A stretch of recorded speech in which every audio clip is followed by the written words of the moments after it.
At the outset, I would like to thank you all for having come to this CME at the eve of this inauguration of the Fertility Center.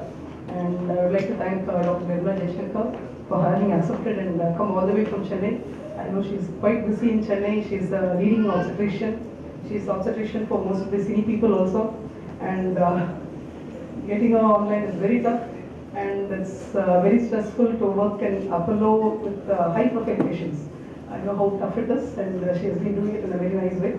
And again, I thank Dr. Shruti for having come, and she's the first endocrinologist in Chengalpet. We're very happy to have you all here. And I'll just try to make it short. Actually, all three of us have not talked to each other, and somehow all of us are into case presentation because it's a mixed audience. So I have also put up some cases only. And these are the treatment options where we have been seeing all these patients for quite some time here. And all these are patients which we see in our hospital all these years. And this is a patient, 20 years, she's been married to her husband who's 24 years. And it's just for 6 months. Her cycle has been regular, she doesn't have any other problem. This is a quite common case what we come across. And the first thing is, don't give her any treatment since both of them are young. And just counsel her about the fertile period. This is very important because they keep on pestering for drugs and other things. And we see patients with huge number of drugs already put in within 1 year. So the important thing is not to give them any treatment and just counsel them. The counseling is more for the in-laws to avoid giving the stress to the couple. So infertility is the inability to conceive in spite of regular unprotected intercourse for more than a year. And the female factor is 50%, the male is 35%, and unknown infertility is around 15%. So the prevalence is, as Madam told, it's 15%, and most of them conceive within a period of 1 year if you give them some time. So coming to the second case, she's 24 years married to a husband for past 2.5 years. And in the case of her weight is 75 and BMI is 28. With irregular cycles and polycystic appearance ovaries, husband's count is normal. So we have seen the second lecture about this polycystic ovarian syndrome. We see many patients with scan reports of PCOD, but it's not required to treat as ultrasonic report. Only if there is any symptoms, the patient comes with you for symptoms and you treat the symptoms. So for this patient, we ask them to do a lifestyle change with a weight reduction of 10 kg. All these are real patients here. And when you talk about lifestyle changes, it's very easy to tell, but as doctors, we ourselves know how tough it is to maintain the weight. So yeah, previously we had huge problems in making the patient to go in for weight reduction. But after we started the fitness center with the help of physiotherapist team, these patients have been able to reduce the weight within a period of 4 to 5 months. Each month it's a personalized assessment for them and they try to reduce the weight. And then we start the treatment. We don't start the treatment immediately. We give them cycle regularization and we ask them to do a weight reduction. And this patient also reduced the weight of 10 kg actually. And then we keep them motivated to go ahead with this ovulation induction, and then she couldn't conceive with the induction alone. Then we did a cycle of intrauterine insemination procedure, and then she conceived. Coming to the causes in female infertility, it's more of anovulatory infertility, where we have discussed about the polycystic ovarian syndrome, and it can be a tubal cause or endometriosis or uterine factors. And coming to the investigation, you always see the patient as a couple and take a proper history and do a thorough clinical examination, which is very essential to rule out various problems. And as Madam told, the ovulation tests are not being done nowadays. The ovarian reserve test is the most important thing, which we do on day 2. There are various hormone levels which help us to know the reserve of the patient and what is the simulation protocol, what we have to follow in that cycle, and how the patient is going to respond. And again, doing a transvaginal ultrasound is very essential to know matrix cell masses.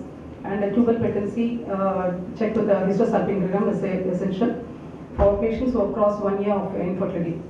Laparoscopy and hysteroscopy are the modalities where we use it for both diagnostic and therapeutic, and we'll see in the next case. So this is patient 3, 28 years old. Her husband is 30 years, which has been married for 6 years. She gives a history of secondary infertility with previous history of 2 abortions.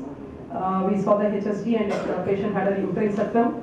And this uterine septum is more diagnosed with the HSG, and the 3D ultrasound is very useful in finding the size of the septum. You can measure the septum also, and the husband's count is a bit low. So the diagnosis of secondary infertility with the uterine septum and male factor was made. And this is the type of septum what we see through the hysteroscope. And a diagnostic laparoscopy was performed, and hysteroscopic septal resection was done for this patient here. And these are the patients where septal resection is very essential. And then she conceived with follicular monitoring and IUI, and she delivered at once in her third cycle of IUI. So most of the uterine factors, they need surgical modalities, like congenital defects we have seen in this patient. And submucous myomas are one of the important causes for abortions. So we do try to remove them from through hysteroscope, and again intrauterine adhesions or polyps. So these are the type of surgical modalities through laparoscope what we do. So this is ovarian drilling. This ovarian drilling helps in reducing the testosterone level, and the patient starts responding to the various hormones, and the cost also comes down as soon as we do the drilling procedures. And this is a myomectomy where we remove the fibroids and suture the uterus. We ask the patient to conceive in another 6 months. And this is again endometriosis, and there is no medical management for severe cases of endometriosis for infertility. We ask them to go for a surgical procedure, do a cystectomy, and release all the adhesions, restore the anatomy, and then go ahead with the treatment. And hysteroscopy, again you can do a septal resection like what we did for the previous patient, or a polypectomy. And this is an important procedure which is called the hysteroscopic cannulation. What we do for patients with proximal tubal blocks, through which we cannulate these patients, and we can take the patients for IUI also, simpler procedures. And going for the patient case 4, she is 25 years, married to her husband for 7 years now. Tubes are patent, whereas her husband had a non-obstructive azoospermia.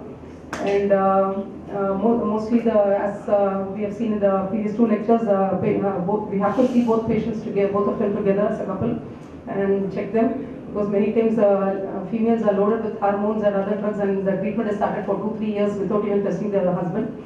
So we gave a counseling for donor IUI, and the patients accepted, and she is now delivered also. So when you go into the causes of male infertility, maybe a primary testicular disease with severe oligospermia or azoospermia, or it can be an obstructive cause, congenital abscess of vas, and endocrinological causes, and various drugs and environmental factors also. So the male infertility is on the rise, and the use of cell phones, the laptops, all these are also included, and there are various studies going on, the usage of the laptops also. And again, history and examination, and the most important testing is the semen analysis to rule out the various problems. Only if it's needed, we go in for further testing.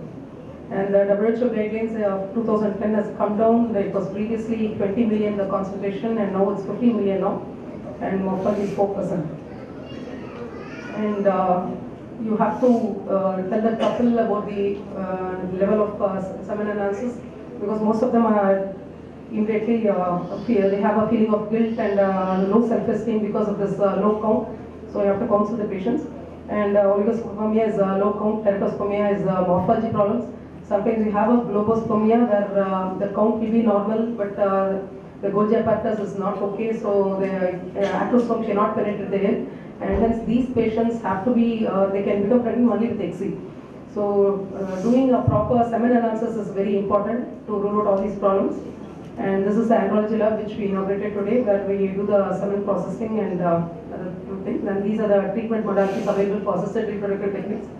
It's either intrauterine insemination, what we have been doing all these 15 years, and this IVF and ICSI, in vitro fertilization, and this ICSI are the 2 procedures, what we call as a test tube baby, which we have inaugurated today. And for all these procedures, the baseline is a controlled ovarian stimulation, which we do with the help of all these hormones, drugs and other hormones. And we have various protocols based on the ovarian result test. And monitoring the response to this ovarian stimulation is very essential. So the hormone levels have to be checked, and transvaginal ultrasound helps us to design the time of HCG injection and to prevent the ovarian hyperstimulation syndrome, and to identify the poor donors also. And there is intrauterine insemination, patients with unexplained infertility or mild male factor infertility, where we process the semen sample and we directly transfer it into the uterus. And these are the, we have had various such stories with, in our center with IUI, or with donor processing, which we have been doing, and most of them have completed their second pregnancy also here. This is case 5 with 32 years, and husband is 35 years. They have been married for 10 years. Husband count was normal, and she has come with history of previous failed IUI cycles, and hence we had to do a IVF in a nearby center, and she conceived on the first cycle. She's now 8 months pregnant now. She's ongoing pregnancy. And this is where the IVF started in the Moore Hall Clinic in UK. And these are the pioneers of IVF, Professor Edwards and Patrick. And the basic IVF steps with the initial assessment, the stimulation protocols, we do the egg pickup and then the transfer, and give the luteal support, and then after 14 days we can do the pregnancy test. And this is the IVF theatre which we have inaugurated today, where we do the oocyte pickup. Oocyte retrieval is done under anesthesia with the help of transvaginal ultrasound. And the egg is transferred to this embryology lab. Lab is set up with the state-of-art features with laminar flow and HEPA filters with epoxy flooring to give a clean air inside the embryology lab. And we select the embryos where there are the fertilization is given this 2 pronuclei, and then the post-cell stage and the 8-cell stage, and then this is the blastocyst. And the embryos are graded and then transferred into the uterus, again under ultrasound guidance. And these are the indications for IVF with patients with bilateral tubal blocks and with unexplained infertility, and those who are unsuccessful with IUI also. And the last case is patient is 28 years, married, her husband is 30 years, and she's been married for 4 years. And she's a case of amenorrhea for past 1 year. And we checked the FSH was very high, and the husband's count was normal. So since we have an endocrinologist here, we counseled the patient. And we worked as a team, and we gave a diagnosis of premature ovarian failure for this patient. And as she is told, we went in for a donor oocyte with her husband's sperm, and she has delivered a baby. And the baby is now 2 years old, and she has come back for the second pregnancy now. She wants to have one more baby now, and she's waiting for the ICSI procedure. So there's ICSI is intracytoplasmic sperm injection. That is very similar to the IVF technique, but we inject a single sperm into the single egg, and this is done by the embryologist. And then this embryo is now deposited into the uterus. And ICSI means which gives us help in cases of severe oligospermia and with tubal problems. So coming in, and we usually ask the couple to wait for a minimum of 1 year before initiating the treatment. And the most important determinant of the women's fertility is the women's age. And as a patient crosses the age of 30, the response to her hormone starts decreasing. So it's very important not to delay the treatment when it's very essential. And again, establishing the tubal patency is important before you start the treatment. We see many patients with so much of drugs given without with the bilateral tubal blocks. And again, hormones and vaginal scan is very important in monitoring these patients. Laparoscopy and hysteroscopy is important in helping in the treatment. And then choosing the right modality, whether it's IUI or IVF or ICSI, is important. And I would like to thank my mentor, Dr. Chakravarti, who has taught me the basics of obstetrics and gynecology, and Professor Savitri Subramaniam during my PG training, teaching me about the protocols. Dr. Suresh from Mediscan Systems for teaching me the ultrasound, and Dr. Pal and Dr. Vasant Kumar, who has been coming all the way from Chennai for all these years. For the first 4 years, he used to come here to teach me laparoscopy, and now we are doing it on our own with our team. And Krishna IVF Center and Milan IVF Center in Bangalore are teaching me about IVF. And this is our team which will take up all the challenges, and I thank each and every one of this team. Thank you.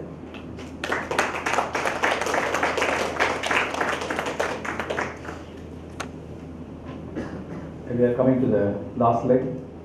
I thank Dr. Anuradha for a good lecture, and I thank the entire team actually who has been with us, and we have been already operating, and we are also adding on the new people like andrologist Ramesh Raja, and of course everyone else. And so we are coming to the last leg, and I would like to Dr. Shekhar to give a small moment to Dr. Anuradha.